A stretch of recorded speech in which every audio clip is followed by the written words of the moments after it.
كتاب أنزلناه إليك لتخرج الناس من الظلمات إلى النور আল্লাহ রাব্বুল আলামিন বলেন কিতাবুন আনজালনাহু ইলাইকা, ও আমার পয়গম্বর, ও আমার নবী, ও আমার হাবিব, ও আমার বন্ধু, কিতাবুন আনজালনাহু ইলাইকা, আপনার কাছে আমি আল্লাহ এমন একটা কিতাব নাজিল করলাম, লিতুখরিজান নাসা মিনাজ যুলুমাতি ইলান নূর, এমন একটা কিতাব আমি আল্লাহ আপনার কাছে নাজিল করলাম, যেই কিতাব সাধারণ কোনো গ্রন্থ নয়, সাধারণ কোনো পাঠ্য বই নয়, সাধারণ দুনিয়ার অন্য কোনো লেখকের বই নয়, স্বয়ং আমি আল্লাহ রব্বুল আলামিনের কালামে হাকিম হলো এই কোরআন। এই কোরআনের অনন্য অতুলনীয় কিছু বৈশিষ্ট্য রয়েছে। তন্মধ্যে একটা বৈশিষ্ট্য হলো, যেই কিতাব আমি আল্লাহ আপনার প্রতি নাজিল করলাম, এই কিতাব দিয়ে যে মানুষগুলো অন্ধকারের মধ্যে আচ্ছন্ন আছে, গুমরাহির মধ্যে ডুবে আছে, পথভ্রষ্টতার মধ্যে যারা ডুবে আছে, নিমজ্জিত হয়ে আছে, এই অন্ধকার থেকে টেনে টেনে তাদেরকে আলোর দিকে নিয়ে আসবে। লিতুখরিজান নাসা মিনাজ যুলুমাতি ইলান নূর, যেই মানুষগুলা অন্ধকারের মধ্যে আচ্ছন্ন, যেই মানুষগুলা গুমরাহির মধ্যে পতিত, যেই মানুষগুলা শিরক এবং কুফরির মধ্যে লিপ্ত, যেই মানুষগুলা আল্লাহকে চিনে না, ইসলাম চিনে না, কোরআন চিনে না, দ্বীন চিনে না, আপনি নবীকে চিনে না, তাওহীদ চিনে না, রিসালাত চিনে না, আখিরাত চিনে না, আখিরাত এবং দুনিয়ার কোনো বাস্তবমুখী যাদের জ্ঞান মধ্যে নাই, যাদের মধ্যে কোনো ধরনের ইসলামের কোনো ধরনের জ্ঞান নাই, এই মানুষগুলাকে আপনি আস্তে আস্তে করে অন্ধকার থেকে এই কিতাবের মাধ্যমে টেনে টেনে আলোর পথের দিকে নিয়ে আসবে। এই জন্য আল্লাহ তাআলা এই কিতাবটা আল্লাহর নবীকে দান করলেন। কিতাব নাজিল করার পরে আল্লাহ তাআলা কিতাবের শুরুর মধ্যেই বলেন, যালিকাল কিতাব, এমন একটা কিতাব আমি আল্লাহ নাজিল করলাম, লা রাইবা ফি, যেই কিতাবের মধ্যে কোনো ভুল নাই, কোনো সন্দেহ নাই, কোনো ত্রুটি নাই, কোনো বিচ্যুতি নাই, কোনো ভুলমাল নাই, যেই কিতাবের মধ্যে কোনো মিস্টেক আমি আল্লাহ করি নাই, একেবারে অথেন্টিক, অতুলনীয়, অনন্য বৈশিষ্ট্যের অধিকারী এই আল কোরআন সরাসরি আপনি নবীর উপরে আমি আল্লাহ নাজিল করলাম। এই কিতাব নাজিল করার কারণে আপনি নবীর মর্যাদা আরশে আজিম পর্যন্ত বাড়ায়া দিলাম। এই কিতাব হলো এমন একটা কিতাব, আরেকটা বৈশিষ্ট্য হলো হুদাল লিল মুত্তাকিন, মুত্তাকিদের জন্য এই কিতাবের মাধ্যমে আল্লাহ তাআলা হেদায়েত রেখেছেন। অর্থাৎ কোনো ব্যক্তি যদি ইমানদার হয়ে থাকে, কোনো ব্যক্তির মধ্যে যদি আল্লাহর ভয় থেকে থাকে, কোনো ব্যক্তি যদি আল্লাহকে মেনে থাকে, ইসলামকে মেনে থাকে, কোরআনকে মেনে থাকে, আল্লাহর দ্বীনকে যদি কেউ বিশ্বাস করে থাকে, সে যদি এই কিতাবটা পড়ে ফেলে, এই কিতাবের মধ্যে যে বাস্তবিক বিধানগুলো আছে এগুলো জেনে ফেলে, সবগুলো যদি নিজের জীবনে বাস্তবায়ন করে, এই কিতাব তার হেদায়েতের জন্য যথেষ্ট হয়ে যাবে। এজন্য আল্লাহ বলেন হুদাল লিল মুত্তাকিন, এই কিতাবটার মাধ্যমে আল্লাহ মুত্তাকিদেরকে হেদায়েত দান করবেন। আর হেদায়েত প্রাপ্ত কারা হবে? আরেক আয়াতের মধ্যে আল্লাহ বলেন, ইন্নাল্লাহা ইউযিল্লু মান ইয়াশা ওয়া ইয়াহদি ইলাইহি মান আনাব।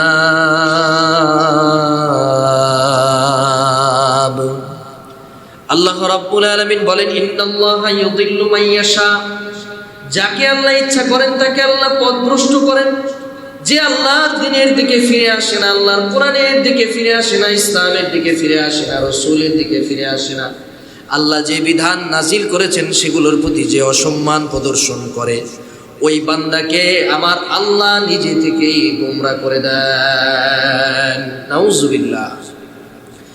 ওয়ায়াহদি ইলাইহি মান আনাব, কিন্তু যারা আল্লাহ তাআলার পথের দিকে ফিরে আসে, বিনয় প্রদর্শন করে, মুতাওয়াদি হয়ে যায়, বিনয়ী হয়ে যায়, নিরহংকার হয়ে যায়, আল্লাহ যে বিধানগুলো নাযিল করেছেন এগুলোর প্রতি যথাযথ সম্মান প্রদর্শন করে, নামাজের ওয়াক্ত যখন হয়ে যায় দুনিয়ার সমস্ত কর্মব্যস্ততাকে পেছনে ফেলে সে আল্লাহ তাআলার গোলামির জন্য হাজির হয়ে যায়, রমজানের রোজাগুলো সুন্দরভাবে রাখে, হজ যদি ফরজ হয়ে থাকে হজ করে, যাকাতের বিধান পালন করে, গরিব দুঃখীদেরকে যাকাত দেয়, দান সদকা করে, আত্মীয় স্বজনের খোঁজ খবর নেয়। মুদ্রা কথা হলো ইসলামের সব বিধানগুলো পালার চেষ্টা করে, সব বিধানগুলো পালন করার চেষ্টা করে, সব বিধানগুলো মানার চেষ্টা করে, সব কিছু আল্লাহ তাআলাকে সন্তুষ্ট করার জন্য করে।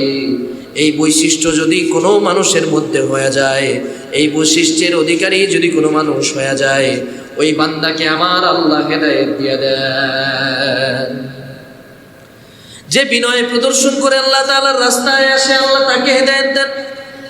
আর যেই ব্যক্তি হেদায়েতের পথকে লাথি মেরে ফেলে দিয়ে আল্লাহ তাআলাকে নিজের পিঠ প্রদর্শন করে আল্লাহ তাআলার সামনে অবনত না হয়ে আল্লাহ তাআলার সামনে অহংকারী হয়ে যায়, ওই মানুষটাকে আল্লাহ গোমরাহ করে দেন। ফেরাউন, নমরুদ এরা যেইভাবে দুনিয়া থেকে বিদায় নিয়েছে, এদের বিদায়টা যেমন জঘন্য ছিল, এদের বিদায়টা যেমন লাঞ্ছনাদায়ক ছিল, এদের বিদায়টা যেমন অপমানজনক ছিল, যারা এই ধরনের আচরণ করে আল্লাহ তাআলা তাদেরকে লাঞ্ছিত আর অপমানিত করে দুনিয়া থেকে বিদায় করে দেন। নাউজুবিল্লাহি মিন যালিক। এজন্য হেদায়েত আল্লাহ তাআলার একটা বিশেষ রহমত, বিশেষ বরকত। হেদায়েত সবার কপালে নসিব হবে না। হেদায়েতের জন্য আল্লাহ তাআলার এমন গোলামে পরিণত হতে হবে যার গোলামি দেখে আমার আল্লাহ সন্তুষ্ট হয়ে হেদায়েত দিয়ে দেন। আপনি বলতে পারেন, হুজুর আমরা তো আর বেঈমান মুশরিক কাফির না, আমার বাপে মুসলমান ছিল, দাদাই মুসলমান ছিল, হ্যাঁ আমার পরিবার মুসলমান, আমি নিজে একজন পাক্কা মুসলমান, দাড়িওয়ালা মুসলমান। ঠিক আছে, সব কথাই যৌক্তিক। ইসলাম আপনার মধ্যে আছে, আপনি মুসলিম পরিচয় বহন করেন, ভোটার আইডি কার্ডে আপনার রিলিজনের জায়গায় ইসলাম লেখা, ঠিক আছে, কিন্তু আপনি গ্যারান্টি দিলেন কিভাবে আপনি ইমানদার হয়ে মারা যাবেন? এই গ্যারান্টি কি কেউ দিতে পারবেন? কারো দ্বারা সম্ভব দেওয়া? কোনোদিন সম্ভব নয়। কেননা ইসলামের উপরে যে একনিষ্ঠভাবেই চলে সে ইসলাম নিয়ে মারা যাবে। এটা আমার কথা না, এটা আল্লাহ তাআলার কথা। ইসলামের উপরে সারা জীবন কোনো মানুষ চলে নাই, শুধু নামে মুসলমান ছিল, কিন্তু আজান দিলে মসজিদের দিকে ফিরে সে আসারও খায় নাই জীবনে, পশ্চিম দিকে ফিরে সে জীবনে একটা আসারও খায় নাই। আজান দিলে সে ঢুকে গেছে চায়ের দোকানে, ঈদের নামাজের মধ্যে ওই রাস্তায় দাঁড়ায় নামাজ পড়ছে। এই ধরনের মানুষ আপনি গ্যারান্টি দিলেন যে সে তাহাজ্জুদ পড়তে পড়তে মারা যাবে? দিতে পারবেন? দেখা গেল সে সারা জীবন দাঁড়ায় দাঁড়ায় প্রস্রাব করছে, ওই বাথরুমের মধ্যে পিস্তা খায় পরে, আসার খায় পরে ওইখানে মারা গেছে। এমন নজির কি নাই? তারাও তো মুসলমান, কিন্তু ইসলাম পুরোপুরিভাবে ধারণ করতে পারে না। এই জন্য আল্লাহ তাদেরকে গোমরাহ করে দিয়েছে। নামে মুসলমান হিসেবে মৃত্যুবরণ করেছে, যদি ইমান থাকে হয়তোবা সে একদিন জান্নাতে যেতে পারবে, আমরা আশা রাখি, কিন্তু তার মৃত্যুটা সূচনাদায়ক হয়েছে, লাঞ্ছনাদায়ক হয়েছে। তার জীবন দেখে মানুষই বলে দিতে পারে সে কি পথভ্রষ্ট নাকি সে ইমানদার। একজন মানুষ যখন মৃত্যুবরণ করে, মানুষ স্বাভাবিকভাবে তার দিকে তাকিয়ে তার বাহ্যিক আচরণ দেখে যার সাথে সে চলাফেরা করেছে সে বলতে পারে লোকটা ভালো না খারাপ। কিছু মানুষ মারা গেলে মানুষ কান্না করে, যেমন আলেমদের মধ্য থেকে বড় বড় আলেমরা মারা গেলে মানুষ কান্না করে। আর যখন একটা বদমাইশ, একটা এলাকার মধ্যে সবচাইতে খারাপ মানুষ, নিকৃষ্ট মানুষ, যার আচরণে এলাকার মানুষ অতিষ্ঠ থাকে, মারা গেলে সবাই আলহামদুলিল্লাহ বলে। তার নামের শুরুতে মোহাম্মদ আছে, তার নামের শুরুতেও মোহাম্মদ আছে। ইসলামের ট্যাগ দুজনেই ব্যবহার করেছে, কিন্তু একজন প্রকৃত ইমানদার, আরেকজন হচ্ছে পথভ্রষ্ট গোমরাহ। এজন্য হেদায়েত আল্লাহ তাআলার বড় নিয়ামত। হেদায়েত দুই প্রকার, যে আলোচনা আজকে করতে যাচ্ছি। এক নাম্বার হেদায়েত হচ্ছে ইরাআতুত তরিক। হেদায়েতের প্রথম প্রকার হচ্ছে ইরাআতুত তরিক, অর্থাৎ পথ প্রদর্শন করা। দুই নাম্বার ইসাল ইলাল মাতলুব। হেদায়েতের দ্বিতীয় পথ হচ্ছে গন্তব্যে পৌঁছে দেওয়া। এক নাম্বার হচ্ছে ইরাআতুত তরিক, দুই নাম্বার হচ্ছে ইসাল ইলাল মাতলুব। একটা হচ্ছে পথ প্রদর্শন করা, আরেকটা হচ্ছে গন্তব্যে পৌঁছে দেওয়া। ইরাআতুত তরিক মানে পথ প্রদর্শন করা, এটা হচ্ছে নবীদের কাজ। নবীরা মানুষদেরকে সঠিক পথ দেখায় দিতেন। এটা হচ্ছে ইহদিনাস সিরাতাল মুস্তাকিম, এটা হচ্ছে জান্নাতের পথ। এই পথ দিয়ে সোজাসুজি হাঁটাহাঁটি করবেন, অন্যদিকে যাবেন না। এই পথ ধরে ইবাদত করে আল্লাহর গোলামি করে ইন্তেকাল করবেন, জান্নাতে যাবেন। এটা ছিল নবীদের কাজ, মানুষকে দাওয়াত দেওয়া। আর ইসাল ইলাল মাতলুব, এই যে হেদায়েতের উপরে আপনি যে আপনার গন্তব্যে পৌঁছাতে পারবেন, এটা হচ্ছে হেদায়েতের দ্বিতীয় নম্বর প্রকার। এটা নবীদের হাতে নাই, এটা একজনের হাতে। বলেন তো তিনি কে? আল্লাহর হাতে। উদাহরণ দিলে বুঝবেন। যেমন এই যে ইরাআতুত তারিক, নবীদের যে কাজ, মানুষকে রাস্তা প্রদর্শন করা, এটা আল্লাহর নবী করেছেন এই কোরআনের মাধ্যমে। মাধ্যম ছিল আল কোরআন। এই কোরআনের মাধ্যমে মানুষকে আল্লাহ তাআলা, নবীর মাধ্যমে মানুষকে আল্লাহ তাআলা জান্নাতের পৌঁছানোর জন্য এই কোরআনটাকে আল্লাহ তাআলা একটা মাধ্যম বানিয়েছেন, যেটা আয়াতের মধ্যে আমরা জানতে পেরেছি। কিন্তু এই যে জান্নাতে যাবেন, চূড়ান্ত গন্তব্য যে আপনি পৌঁছতে পারবেন, কে হেদায়েত পাবে আর কে পাবে না, এটা সিদ্ধান্ত নেবেন কে? কথা বলেন কে? আল্লাহ। আমার আপনার নবী, বিশ্ব নবী সাল্লাল্লাহু আলাইহি ওয়াসাল্লাম মক্কার সবচেয়ে সম্ভ্রান্ত গোত্রে জন্মগ্রহণ করেছেন। আল্লাহ নবী সাল্লাল্লাহু আলাইহি ওয়াসাল্লামের বংশটা ছিল সবচেয়ে উন্নত বংশ। ওনার ব্যাপারে পৃথিবীর সমস্ত মানুষ সাক্ষী দিয়েছিলেন, পৃথিবীর সবচেয়ে শ্রেষ্ঠতম চরিত্রের অধিকারী ছিলেন আল্লাহ নবী। এবং তার জন্ম যে বংশের মধ্যে হয়েছে, এই বংশটার চাইতে শ্রেষ্ঠ বংশ পৃথিবীতে আর কোনটা নাই।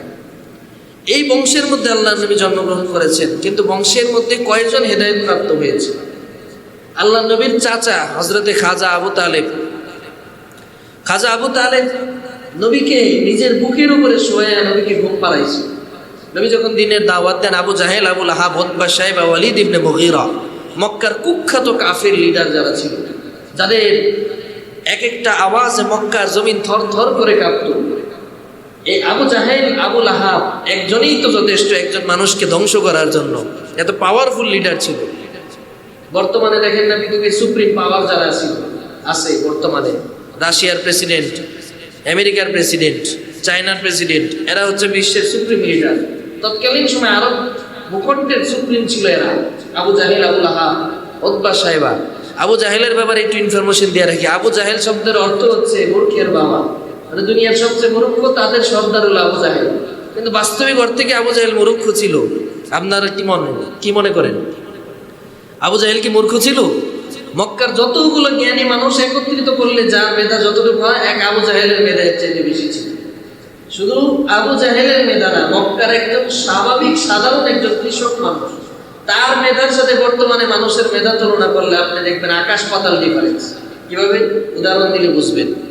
মক্কার জমিনে আল্লাহ নবী সাল্লাল্লাহু আলাইহি সাল্লাম মক্কা থেকে যখন মদিনায় হিজরত করে গিয়েছে, হিজরত করে যাওয়ার পরে আল্লাহ নবী সাল্লাল্লাহু আলাইহি ওয়াসাল্লাম কোন একটা যুদ্ধের আগে নবীজি সাল্লাল্লাহু আলাইহি ওয়াসাল্লাম দুইজন সাহাবীকে মক্কার অবস্থা পর্যবেক্ষণ করার জন্য দুইজন সাহাবীকে পাঠিয়েছেন। ওই দিক দিয়ে মক্কায় খবর এসেছে যে মুহাম্মদ আমাদের সাথে যুদ্ধ করার জন্য প্রস্তুতি গ্রহণ করছে।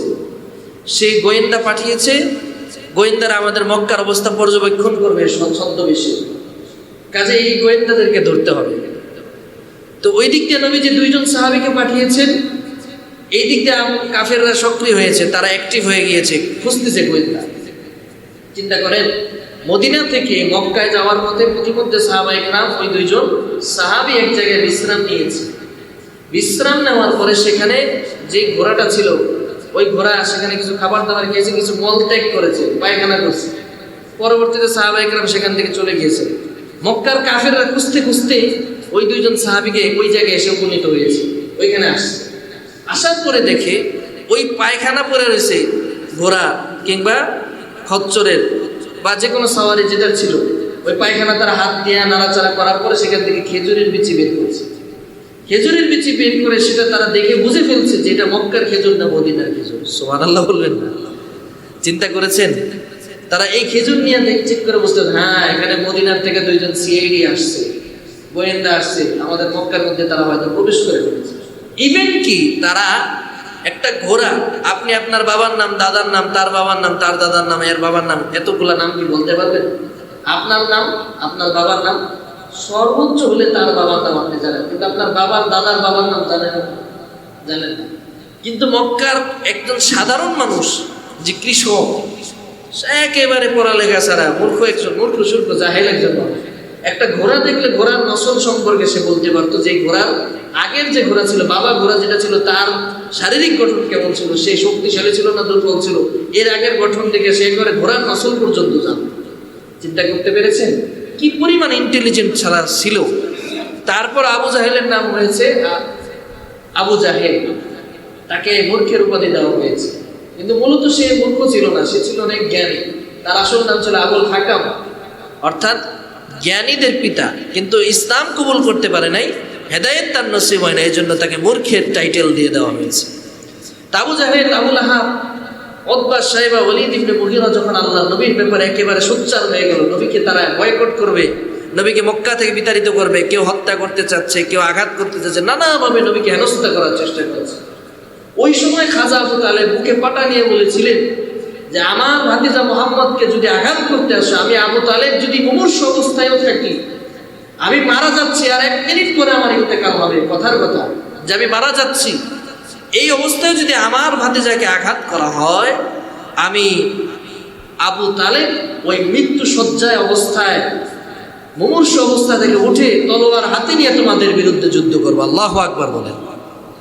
চিন্তা করেছেন কি পরিমাণ মুহাব্বত আল্লাহ নবীকে করত। নবীকে নিজের বুকের মধ্যে নিয়ে এরপরে জড়িয়ে ধরে আবু তালেব ঘুমিয়েছে, এবং বহুরা। আবু তালেবের যখন মৃত্যুর সময় হয়ে গেল, রাসূল করিম সাল্লাল্লাহু আলাইহি ওয়াসাল্লাম চাচার কাছে গিয়ে বলে, ও আমার প্রাণের চাচা, কলিজার টুকরা চাচা, ছোট্টবেলায় মাকে হারিয়েছি,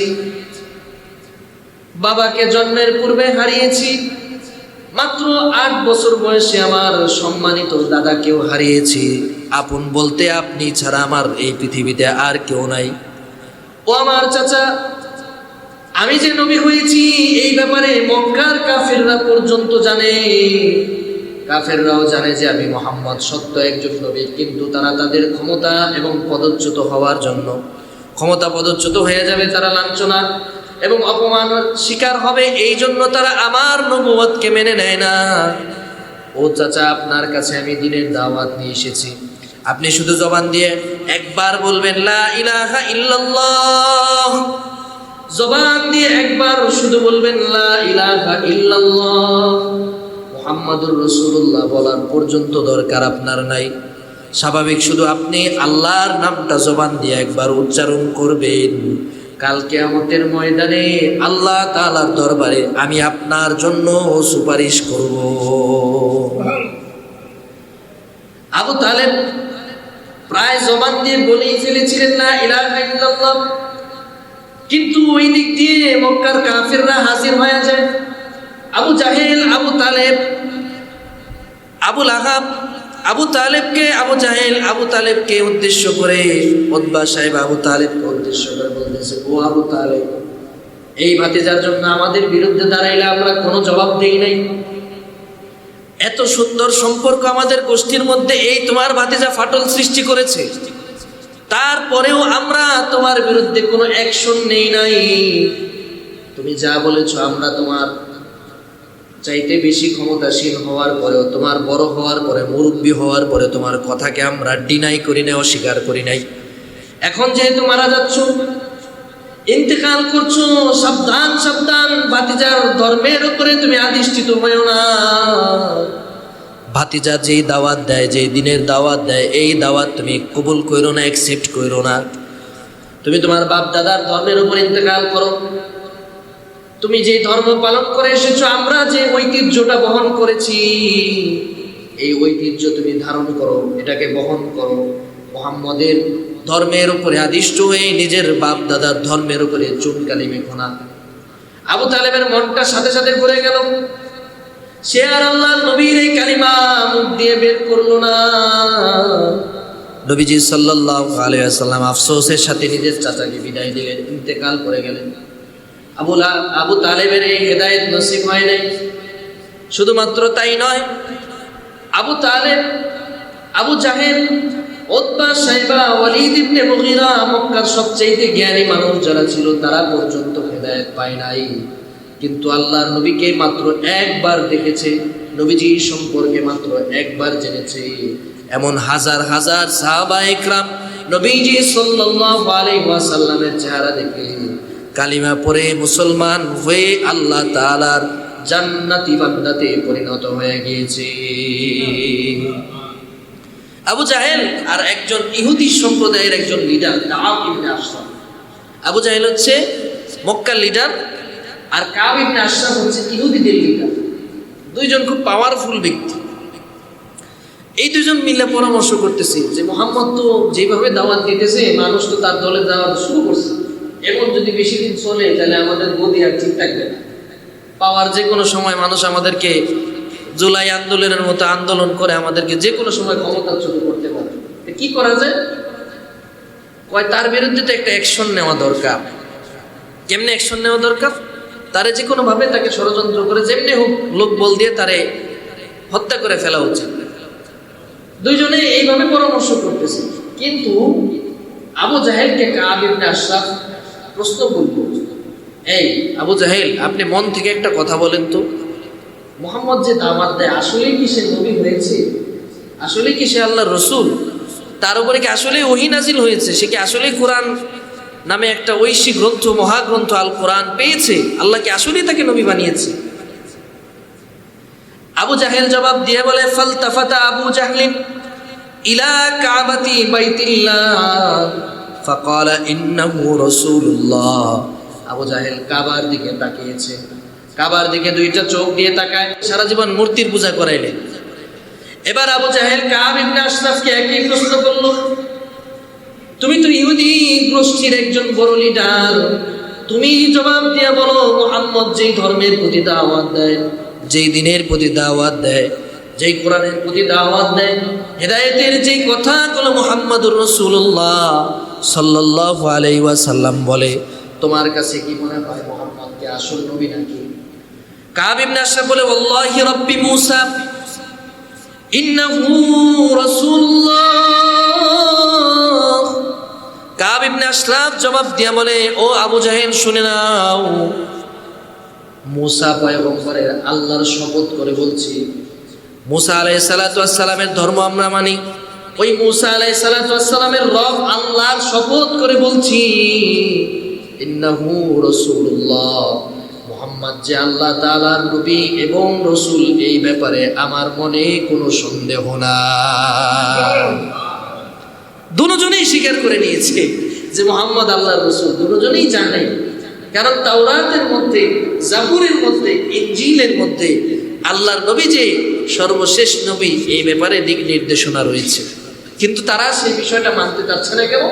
দুনিয়ার এই সাময়িক লোভ লালসা মোহ মায়া তারা ছাড়তে পারে নাই, যার কারণে আল্লাহ তাআলার বশ্যতা স্বীকার না করার কারণে দুনিয়ার লোভ যাদের ভিতরে ঢুকে গিয়েছিল, এই কারণে আল্লাহ তাআলা তাদেরকে গোমরা করেছে, পথভ্রষ্ট করেছে, হেদায়েত তাদের নসিব হয় নাই।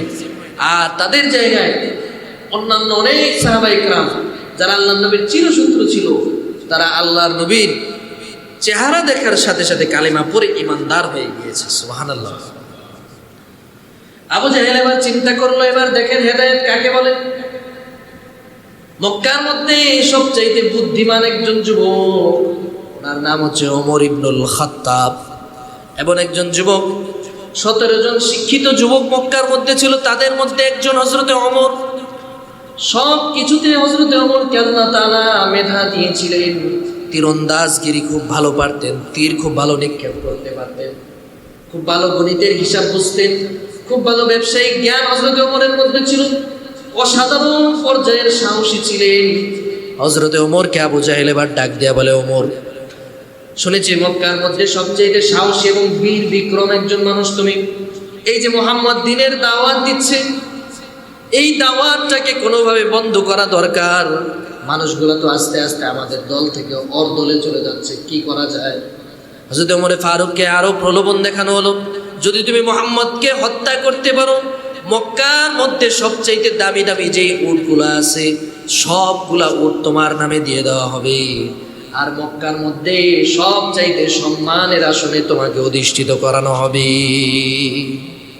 এক একটা উট বর্তমানে মার্সিডিজ বেঞ্জ সিরিজের গাড়ির দামে, বর্তমানে Mercedes, BMW, Audi, Rolle's Royals, বিভিন্ন দামি দামি এডিশনের গাড়ি বের হয় না, যে গাড়িগুলো আমাদের কেনা স্বপ্ন থাকে, আমাদের জন্য এই গাড়িগুলো দেখা ধরা এগুলা চালানো এক একজনের জন্য স্বপ্ন। এরকম 100টা লাল উট, ধরেন 100টা মার্সিডিজ সিরিজের গাড়ি হযরত ওমরকে অফার করা হয়েছে যে যদি মুহাম্মদকে মারতে পারো তাহলে তোমাকে এই গাড়ি বা এই উটগুলো তোমাকে দিয়ে দেওয়া হবে। হযরত ওমর এবার চললেন। কেন চললেন? আল্লাহর নবীকে হত্যা করার জন্য। নবীজি সাল্লাল্লাহু আলাইহি সাল্লাম তখন সাফা পাহাড়ের পাশে দারুল আরকামে সাহাবায়ে কেরামদেরকে নিয়ে তাদেরকে ইলম শিক্ষা দিচ্ছেন, দ্বীন শিক্ষা দিচ্ছেন। প্রতিমধ্যে একজন সাহাবীর সাথে দেখা হলো, তিনি কালিমা গ্রহণ করেছেন। হযরত ওমরের সাথে ওনার সখ্যতা ছিল। উনি বললেন যে ওমর, এভাবে তড়িৎ ঘড়িৎ করে তুমি কোথায় যাচ্ছ? এমন বিদ্যুতের গতিতে হেঁটে কোথায় যাচ্ছ? চেহারা দেখে মনে হচ্ছে শরীর থেকে অগ্নি স্ফুলিঙ্গ বের হচ্ছে।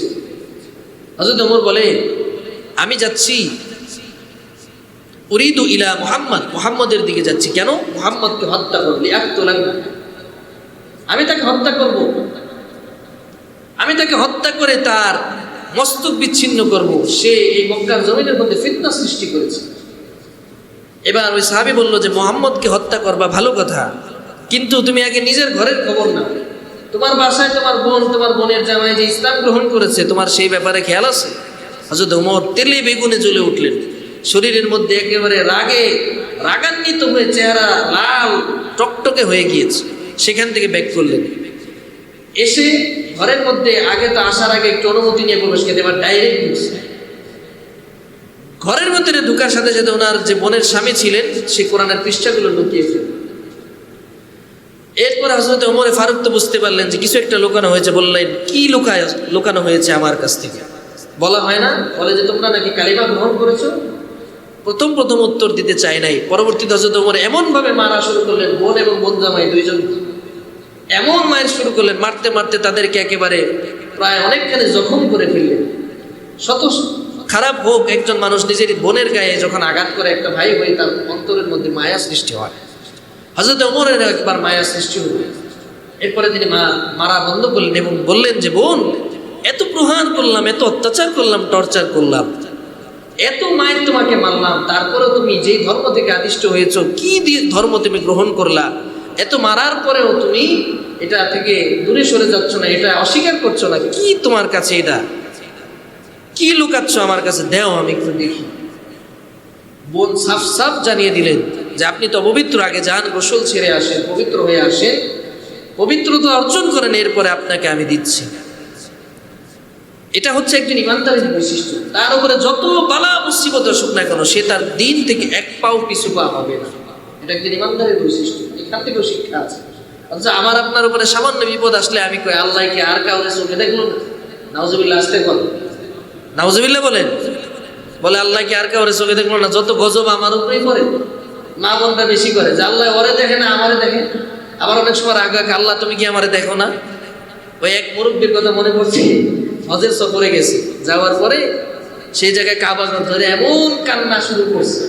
কান্না করতে করতে বলে, আল্লাহ আমি যে এখানে আসছি, আর জীবনে আসতে পারো না, আমি গরিব মানুষ, তা আমি এখানে আসছি, এখান থেকে আল্লাহ তুমি আমার আর দেশে নিও না, এখানে আমি মরে যেতে চাই, আমার এখানে তুমি মত দাও। কাবা ঘর ধরে দোয়া করতেছে। তো পাশে একজন লোক ওনার এই দোয়া শুনছে যে এই লোক কাবা ঘরে মারা যেতে চায়। কিছুক্ষণ পরে তুফান আসারও একটা অবস্থা তৈরি হলো, একেবারে আকাশ ঘন কালো মেঘ শুরু হয়ে গেছে। এখন ওই লোক বলতেছে যে কাকা, আপনি যে দোয়া করছেন, আপনার দোয়া তো আল্লাহ কবুল করে ফেলেছে। এই যে তুফান আসতেছে, বৃষ্টি হইতেছে, ঘন বৃষ্টি হবে, এর মধ্যে দিয়ে একটা ঠাডা ঠাডা বললেই আপনি শেষ। তাই বেড়া, আমি তো এই বছরের জন্য দোয়া করি।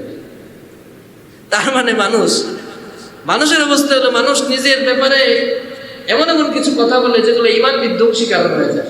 মা বোনেরা স্পেশালি আরেকজনের বদদোয়া দিতে খুব এক্সপার্ট।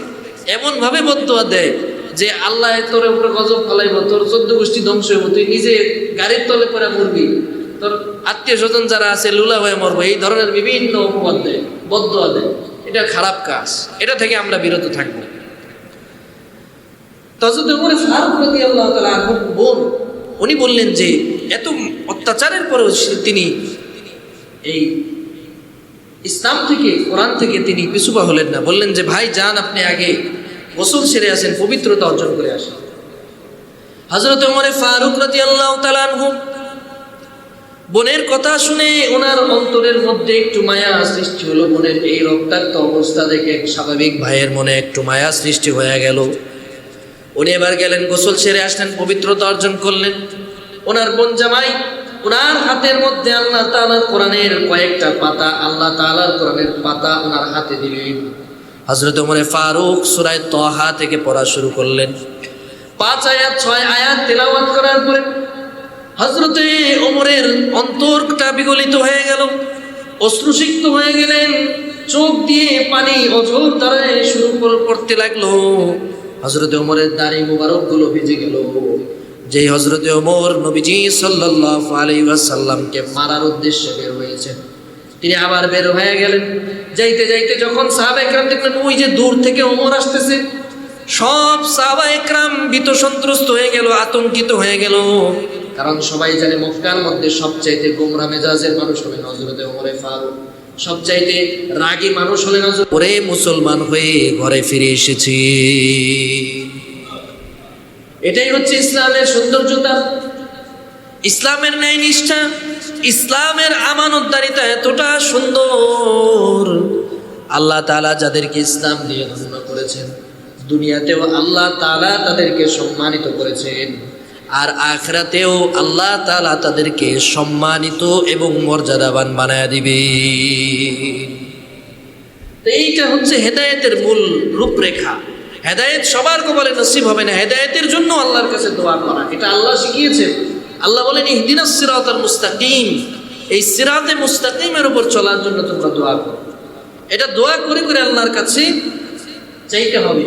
আল্লাহ তাআলা এটা বলেছেন, নবী কি বলেছেন? চাচা আবু তালেব মৃত্যুবরণ করার সময় আল্লাহ বলেন ইন্নাকা লা তাহদি মান আহবাবতা ওয়ালাকিন্নাল্লাহা ইয়াহদি মান ইয়াশা।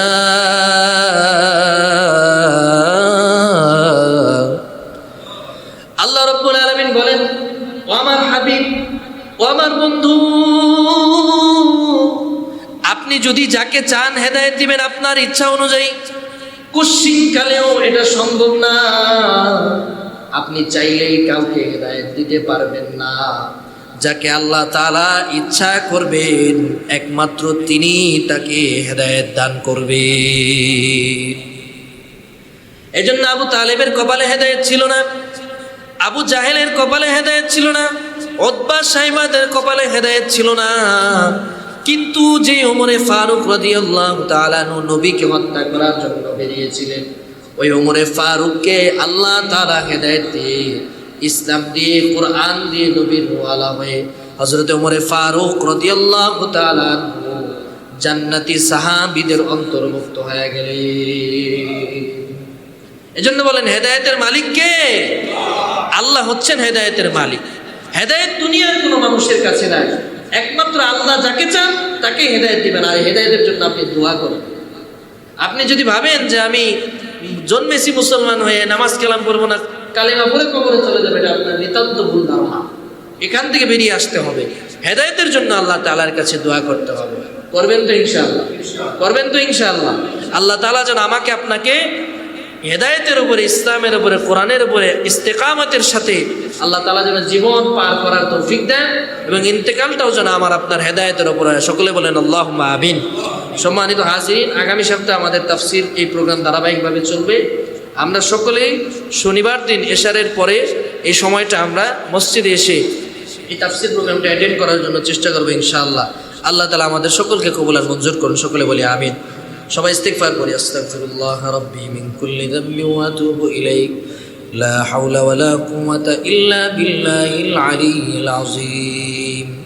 আলহামদুলিল্লাহি রাব্বিল আলামিন ওয়াল আকিবাতু লিল মুত্তাকিন والصلاة والسلام على سيدنا سيد الأنبياء والمرسلين نبينا محمد وعلى آله وأصحابه أجمعين. ربنا ظلمنا أنفسنا وإن لم تغفر لنا وترحمنا لنكونن من الخاسرين. রব্বুল আলামিন আল্লাহ বাদে শাহতে আল্লাহ কিছু সময় আপনার কোরআনে হাকিম থেকে কিছু মুযাকারা করেছি। আল্লাহ আপনার বান্দারা চাতক পাখির মতো শুনেছে। আল্লাহ প্রত্যেকের এই চেষ্টা, প্রত্যেকের এই মুজাহিদা, আল্লাহ আপনার কোরআনের জন্য এই সময় ব্যয় করাকে আপনি কবুল আর মঞ্জুর করিয়া নেন। ইয়া রাব্বাল আলামিন, আল্লাহ আপনার কোরআনের ইলম থেকে যেন আমরা সামান্য পরিমাণ ইলম হলেও যেন সংগ্রহ করতে পারি, সেটার উপরে আমল করে যেন নিজেদের জীবনকে পরিবর্তন করতে পারি, সেই তৌফিক আপনি আমাদেরকে নসিব করে দেন। ইয়া রাব্বাল আলামিন, ইয়া আকরামাল আকরামিন, বাবা আদম আলাইহিস সালাতু ওয়াস সালাম থেকে শুরু করে আজও পর্যন্ত যত মুমিন মুসলিমাত মুসলিমিন মুসলিমাত ওই অন্ধকার কবরের বাসিন্দা হয়ে গিয়েছে, প্রত্যেকের কবরটাকে জান্নাতের টুকরা বানায় দেন। ইয়া রাব্বাল আলামিন, আল্লাহ আমাদের মা বাবা দাদা দাদি নানা নানি আত্মীয় স্বজন স্ত্রী পরিজন বন্ধু বান্ধব পাড়া প্রতিবেশী যে যেখানে অন্ধকার কবরের বাসিন্দা হয়ে গিয়েছে, প্রত্যেকের কবরটাকে জান্নাতের টুকরা বানায় দেন। ইয়া রাব্বাল আলামিন, আল্লাহ সুস্থতার সাথে জীবনযাপন করার মতো তৌফিক দিয়ে দেন। ইয়া রাব্বাল আলামিন, অসুস্থতা থেকে আপনি আমাদেরকে হেফাজত করে নেন। আয় আল্লাহ, একদিন এই পৃথিবী ছেড়ে আমাদের সকলকে চলে যেতে হবে। আল্লাহ, জানি না কোন দিন যেন মালাকুল মউত আমাদের সামনে এসে হাজির হয়ে যায়। আল্লাহ, জানি না কোন দিন আজরাইল আমাদের সামনে এসে রূহ কবজ করার জন্য হাজির হয়ে যায়। জানি না কোন দিন পরাণ পাখিটা শরীর থেকে বের হয়ে যাবে। আল্লাহ, যেই দিন এই দুনিয়ার মধ্যে আমাদের শেষ দিন, আল্লাহ আজরাইল যেদিন আমাদের রূহ কবজ করার জন্য আসবে, ওই দিন আমাদের সকলের জবান থেকে আপনার তাওহীদের কালিমা আপনি জারি করে দিন।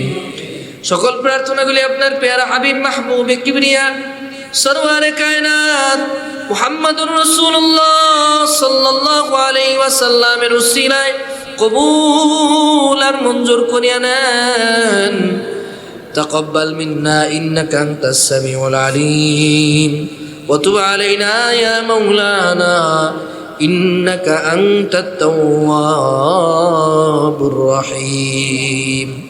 সুবহান রাব্বিকা রাব্বিল ইজ্জাতি আম্মা ইয়াসিফুন ওয়া সালামুন আলাল মুরসালিন ওয়ালহামদুলিল্লাহি রাব্বিল আলামিন। আসসালামু আলাইকুম ওয়া রাহমাতুল্লাহি ওয়া বারাকাতুহু।